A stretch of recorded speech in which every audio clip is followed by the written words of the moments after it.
তো আমরা এই 19 বছর থেকে আমরা আন্দোলন সংগ্রাম অত্যাচার নির্যাতন লাঞ্ছনা বঞ্চনা সহ্য করে আসতেছি। তো কেউ যদি বলে আমরা হঠাৎ করে নির্বাচন যাচ্ছি, তা না। আমরা নির্বাচন কিন্তু 2006 থেকে চেয়ে আসছে ঠিক মতো।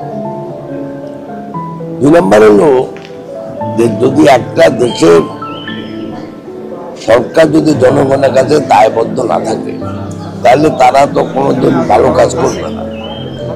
সেই জন্যই আমরা চাচ্ছি এই নির্বাচনটা যত তাড়াতাড়ি। এখন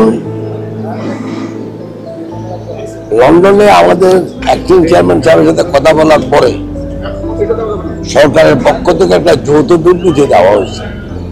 অতএব আমরা ওটাতে বিশ্বাস করতে চাই যে ফেব্রুয়ারির প্রথম সপ্তাহে নির্বাচনটা হবে। তবে আমি মনে করি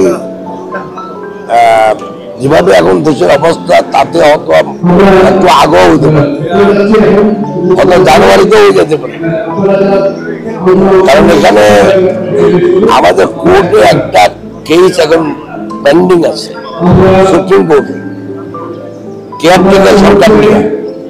যদি কেয়ারটেকার সরকার যদি পুনঃপ্রবর্তন হয় তাহলে এই অন্তর্বর্তীকালীন সরকার কেয়ারটেকার হবে।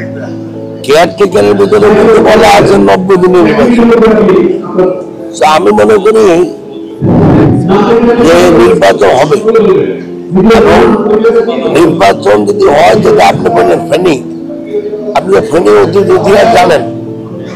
যদি সুষ্ঠু নির্বাচন হয় ইনশাল্লাহ এখানে বিএনপি জিতবে, এবং যদি ডিসেম্বরের ভিতরে নির্বাচন হয় আশা করি আমাদের দলের নেত্রী ম্যাডামও কিন্তু নির্বাচন করবে।